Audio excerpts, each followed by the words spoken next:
महाराष्ट्रामध्ये बळी देऊन सरकार आलेलं आहे असा घणाघात संजय राऊतांनी केलाय। 55 रेडे कामाख्या देवीच्या मंदिरामध्ये कापले।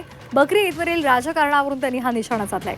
ठाकरेंच्या शिवसेनेचा बळी देऊन हे सरकार आलंय। भाजपच्या नवनाथ बन यांनी राऊतांवर पलटवार केलाय।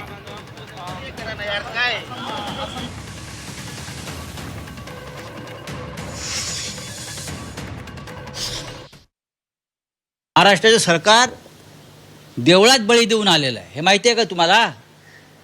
55 रेडे कामाख्या देवीच्या मंदिरात कापले गेले, ही कुर्बानीच आहे ना। त्या कुर्बानीवर सुद्धा आपण आक्षेप घेतला पाहिजे। आमचा आक्षेप आहे या अंधश्रद्धेला। 55 रेडे कापून जे सरकार सत्तेत आलेलं आहे ते दुसऱ्यांच्या कुर्बानीला विरोध करत आहे। हा मानसिक गोंधळ आहे, हा मानसिक गोंधळ आहे।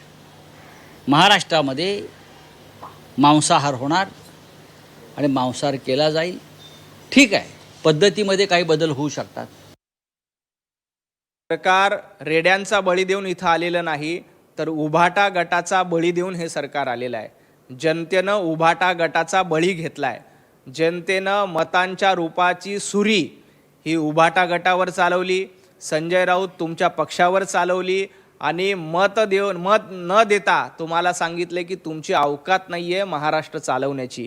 तुम्हाला आमदार, तुम्ही जवळपास 90च्या पेक्षा जास्त जागा विधानसभेला लढल्या, फक्त 20 आमदार निवडून दिले। सरकार स्थापन करण्यासाठी रेडे कापले। तुम्ही रेड्यापेक्षा दुसरं काय असेल ते कापा।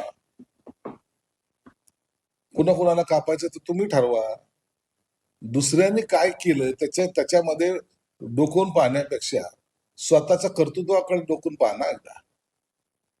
तुमच्या असलेल्या कर्तव्य काय त्याला म्हणता येईल गुणवत्तेमुळे हे सरकार गेलं, तरी तुमची हेकाटी जी आहे ती आताही कमी होत नाही।